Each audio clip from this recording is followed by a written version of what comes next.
Assalamualaikum warahmatullahi wabarakatuh. Kami dari kelas B Indralaya, jurusan Teknik Kimia, angkatan 2022, di sini akan mempresentasikan tentang belt conveyor dan bin. Jadi di sini anggota kami beranggotakan Ingga Putri Herani, Lutfia Syifa Aulia, itu saya sendiri, dan Alicia Septiana. Baiklah, yang pertama akan disampaikan oleh Lingga. Pada Lingga, saya persilahkan. Baiklah, di dalam dunia industri terdapat banyak bahan-bahan yang merupakan bahan berat maupun berbahaya bagi manusia.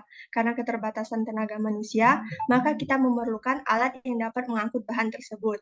Mengingat keterbatasan kemampuan tenaga manusia itu baik berupa kapasitas bahan yang akan diangkat maupun keselamatan kerja dari manusia itu sendiri.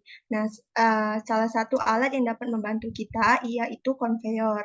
Nah, di sini kami akan menjelaskan mengenai belt conveyor.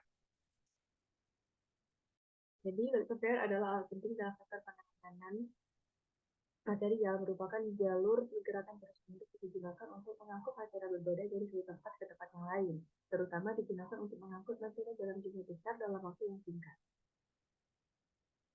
Adapun peran fungsi daripada belt conveyor itu adalah pertama dalam produksi material, otomatisasi proses, pemisahan material, penyimpanan material, distribusi material, reduksi risiko kerja, efisiensi energi, pengendalian persediaan, penghematan waktu, dan yang terakhir adalah pengurangan biaya transportasi.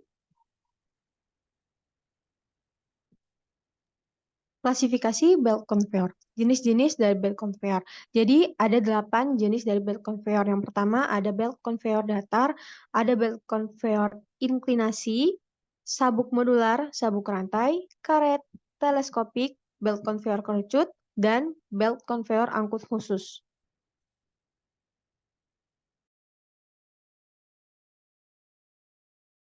Prinsip kerja dari belt conveyor. Bahan dihisap oleh unloader dari kapal dan bahan akan jatuh ke belt conveyor, kemudian belt conveyor akan mengirim bahan ke stasiun penampungan belt. Diletakkan di atas pulai yang digerakkan oleh motor penggerak. Pulai bergerak akibat adanya putaran yang ditransmisikan oleh motor. Belt conveyor mentransfer material yang ada di atas belt di mana umpan atau inlet pada sisi tail dengan menggunakan cut dan setelah sampai di head material ditumpahkan akibat belt berbalik arah. Next. Berikut adalah animasi kerja dari belt conveyor. Next. Nah, untuk dasar pertimbangan pemilihan belt conveyor itu yang pertama material belt conveyor. Kemudian yang kedua produk yang ditransfer. Yang ketiga permukaan belt conveyor. Dan yang keempat dimensi dan berat barang yang ditransfer. Next. Oke, kemudian di sini ada prinsip perancangan alat.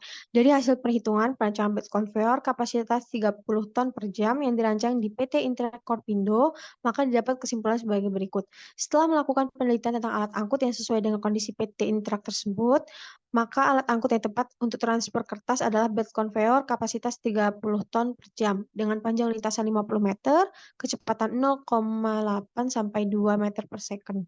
Kemudian penggunaan bearing dengan tipe ball bearing pada roller lebih tepat dibandingkan dengan bearing dengan tipe roller bearing.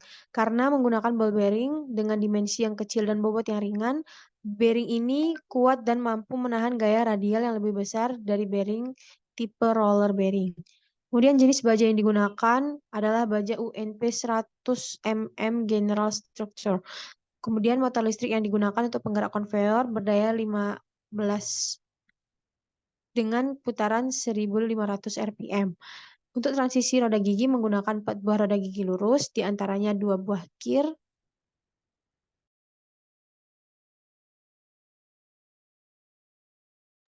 Baik, selanjutnya saya akan menjelaskan mengenai kapasitas dari belt conveyor, yaitu dua belt conveyor itu memiliki kapasitas yang besar, yaitu bisa mencapai 500 sampai 5000 meter kubik per jam atau bahkan lebih, dan kemampuan untuk memindahkan bahan dalam jarak 500 sampai 1000 meter ataupun.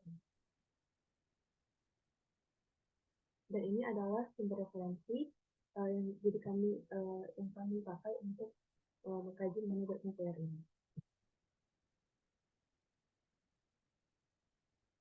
Selanjutnya adalah alat penyimpanan bin. Untuk itu saya serahkan kepada Bu Jessica. Oke, berbagai jenis alat-alat seringkali ditemukan pada dunia industri, mulai dari industri farmasi, agrobisnis, pupuk, kimia, perminyakan, dan sebagainya, melibatkan zat kimia tertentu pada prosesnya. Alat penyimpanan tersebut sangat penting untuk menampung dan menyimpan zat-zat kimia. Zat kimia yang dimaksud dapat berupa zat cair, gas, bahkan zat berbentuk padat seperti serbuk. Salah satu alat penyimpanan zat padat yang paling sederhana adalah storage piles. Storage piles merupakan tempat penyimpanan dengan cara penumpukan material padat. Material yang dapat disimpan diletakkan dan ditumpukan di tempat terbuka ataupun tertutup. Selain itu, ada penyimpanan berjenis bin, silo, dan hopper.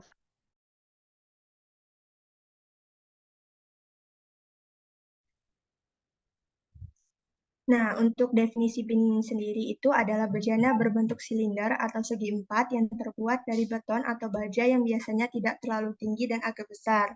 Alat penyimpanan ini biasa terbuat dari stainless steel atau berlapis enamel di mana bagian bawah berbentuk kerucut untuk mempermudah pengeluaran bahan.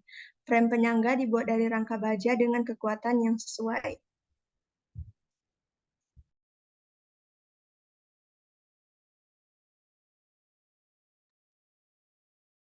Kita akan menjelaskan mengenai tipe-tipe bin. Jadi bin itu terbagi menjadi 4 jenis bin, yaitu pertama bin mixer, bin lifter, bin washer, dan dispenser bin.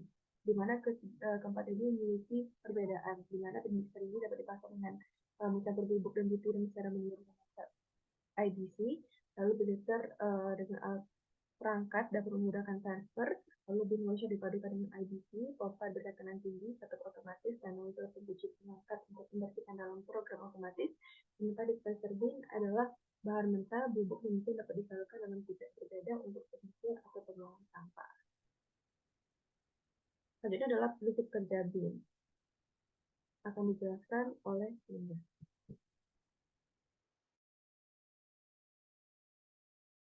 Kemudian prinsip kerja bin. Pengeluaran zat padat dari bin dapat melalui setiap bukaan yang terdapat di dekat dasar bin, di mana tekanan pada sisi keluar lebih kecil dari tekanan vertikal pada ketinggian yang sama, sehingga bukaan tidak dapat tersumbat. Kecuali pada bin kecil, untuk pengeluaran di dasar bin tidak dapat dibuka secara keseluruhan dan biasanya digunakan dasar berbentuk kerucut atau kon atau piramid dengan bukaan bundar yang cukup kecil. Pada ujungnya, dan ditutup dengan suatu katup atau pengumpan putar. Apabila lubang pengeluaran dibuka, maka bahan yang berada langsung di atas bukannya itu akan mengalir. Semua bin dilengkapi dengan alat pendeteksi ketinggian atau level indikator, sehingga apabila bin sudah penuh, maka secara otomatis material yang masuk dalam bin akan terhenti. Ini untuk animasi binnya dan kemudian untuk sumbernya.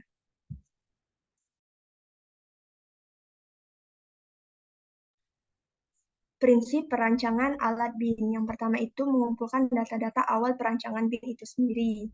Kemudian yang kedua, menghitung komponen-komponen bin. Yang ketiga, melakukan perencanaan dimensi bin secara sketsa sesuai dengan kondisi lapangan. Yang keempat, melakukan pemilihan material yang sesuai dengan hasil perhitungan untuk difabrikasi dan diassembly menjadi sebuah alat penyimpanan bin. Dan yang terakhir itu melakukan pengecekan komponen-komponen konveyor sesuai dengan perhitungan yang didapat.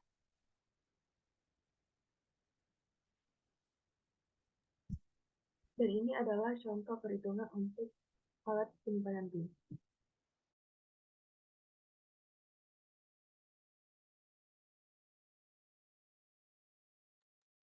Baiklah, sampai di sini. Oke, terima kasih Alicia. Baiklah, terima kasih sudah sampai di sini akhir dari diskusi kami. Terima kasih sudah menonton video ini. Semoga bermanfaat untuk kita semua. Kami akhiri. Wassalamualaikum warahmatullahi wabarakatuh.